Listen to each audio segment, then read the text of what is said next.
वास्तविक पाहता हा विशाल असणारा सैचरित्र ग्रंथ मी तुम्हाला सांगतोय, परंतु हा ग्रंथ सांगण्याचा माझी अधिकार, पात्रता, योग्यता असेल नसेल मला माहित नाही.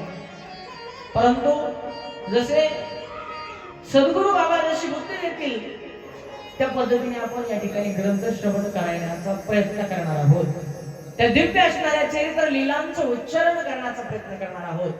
नुसत्या कथाच नाही तर त्या कथेमागचं अध्यात्म, त्या कथेतला भाव, नेमकं बाबांना या दिव्य असणाऱ्या लीलेतून सांगायचं काय होतं हे सर्वच्या सर्व जेवढं खोल असणाऱ्या घरामध्ये जाऊन पाहण्याचा प्रयत्न करता येईल तेवढा असणारा प्रयत्न आपण करणार आहोत.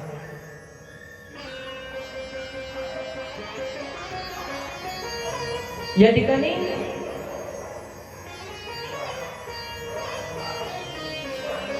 दिव्य 7वा मंदिराचा वर्धापन दिन आपण या ठिकाणी उत्सव साजरा करत आहोत. मग गेल्या 6 वर्षामध्ये सुद्धा तुम्ही विविध कार्यक्रमांचं आयोजन केलं. समाज प्रबोधन असेल, कीर्तन असतील, भारुडाचा कार्यक्रम असेल. आमच्या मस्केदारांनी सांगितलं मला विविध असणारे कार्यक्रम या ठिकाणी राबवतो. आणि त्यांचं म्हणणं काय माहिती का, त्यांनी त्यांचं स्वतःचं वैयक्तिक मत सांगितलं. काय म्हटले, या ठिकाणी भक्त मंडळी तर येतातच, सध्या जे चालणारे आताच्या भाषेमध्ये सांगू, आताचे शब्द सांगू तुम्हाला, जे ट्रेंडिंगला कार्यक्रम असतात बरोबर ना, त्याच्यासाठी भरपूर येणार. परंतु ज्या कार्यक्रमासाठी उपस्थिती नसते परंतु तो कार्यक्रम ऐकल्याच्या नंतर त्याच्यातून काहीतरी लीलांचं वर्णन होतं, इतिहासामध्ये माणूस त्या ठिकाणी जातो. खरंच त्या काळामध्ये तशा पद्धतीची परिस्थिती होती आणि त्या परिस्थितीवरती कशा पद्धतीने मात केली. आता जर तशा पद्धतीची परिस्थिती आली, त्या काळामध्ये सद्गुरू बाबांनी पूर्ण शिर्डी गावावरती आलेलं संकट टाळलं होतं. कशाच्या माध्यमातून माहिती तुम्हाला, बाबांनी धान्य भरडलं स्वतः हाताने. काय केलं, जात्यावरती. आता इकडच्या परिसरामध्ये जात माहित असेल नसेल मला सांगता येणार नाही, परंतु आमच्या गावाकडे आजही जाते उपलब्ध आहेत. माता माऊल्या त्याच्यावरती डाळ वगैरे करतात, बरोबर का? हा, त्या जात्यामध्ये बाबांनी धान्य टाकावं आणि ते भरडून काढावं. ते पीठ पूर्ण गावाला, त्या पीठानं काय केलं, रिंगण मारलं. कशासाठी, आलेली महामारी जाण्यासाठी. तसं आताच्या काळामध्ये आपण मोठ्या संकटातून वाचून या ठिकाणी राहिलो. कोणतं संकट होतं, 70 50 150 बॉडी एकत्र एकाच स्मशानामध्ये जाळताना पाहिलं आपण टीव्ही वरती. पाहिलं ना तुम्ही सर्वांनी, किती मोठं संकट होतं. 150 बॉडी जर एका असणाऱ्या स्मशानभूमीमध्ये जळल्या जात असतील तर यापेक्षा कोणती महामारी कमी होती का? खूप मोठी महामारी होती. त्याच्यातून वाचलो आपण. हे ऐकायचं कशासाठी, तर आता इथून पुढे येणाऱ्या महामारीवरती, संकटांवरती मात करण्यासाठी पुरातन असणार साधू संत महात्मा वैरागी यांनी विशेष रूपाने जे काही ठेवा आपल्याला दिलेला आहे तो ग्रंथांच्या रूपाने दिलेला आहे.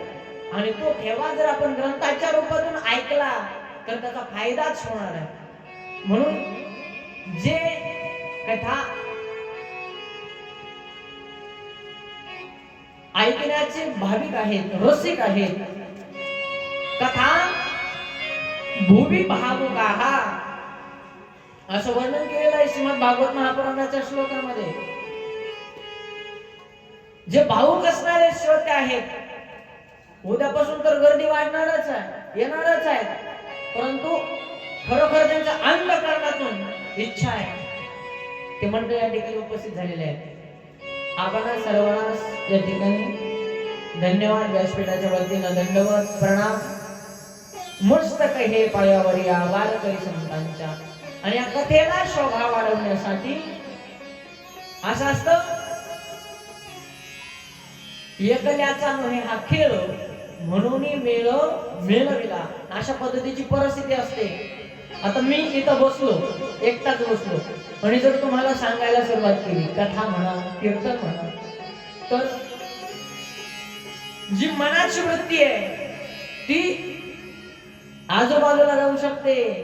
परंतु मी जशा पद्धतीचा प्रसंग सांगतो तशा पद्धतीनं यांनी साथ करणं हे त्यांचं कर्तव्य आहे.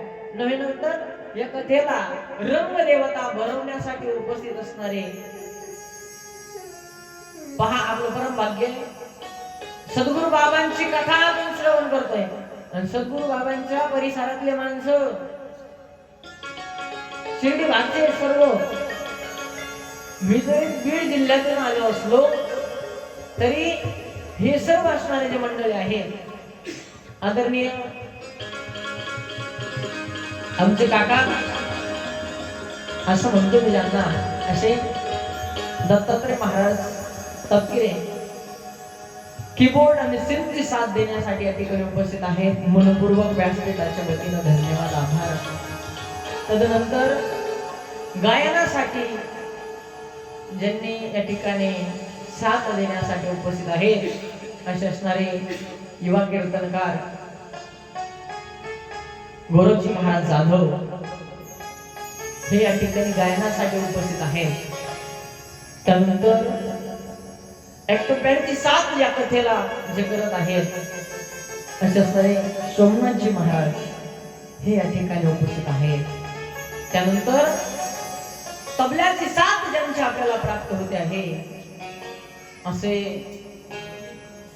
श्रीकांतजी महाराज हे आपल्याच असणाऱ्या परिसरातील आहेत, पैठण बाबतीत आहेत आणि तुम्ही सर्वजण या ठिकाणी उपस्थित आहात. माझे गुरुवर्य वडील या ठिकाणी झाकी करण्यासाठी उपस्थित आहेत, त्यांनाही धन्यवाद. असो, विविध असणारे बाबांचे गीत आपण त्यांच्या आवाजामध्ये त्यांच्या शैलीमध्ये ऐकणार आहोत, श्रवण करणार आहोत.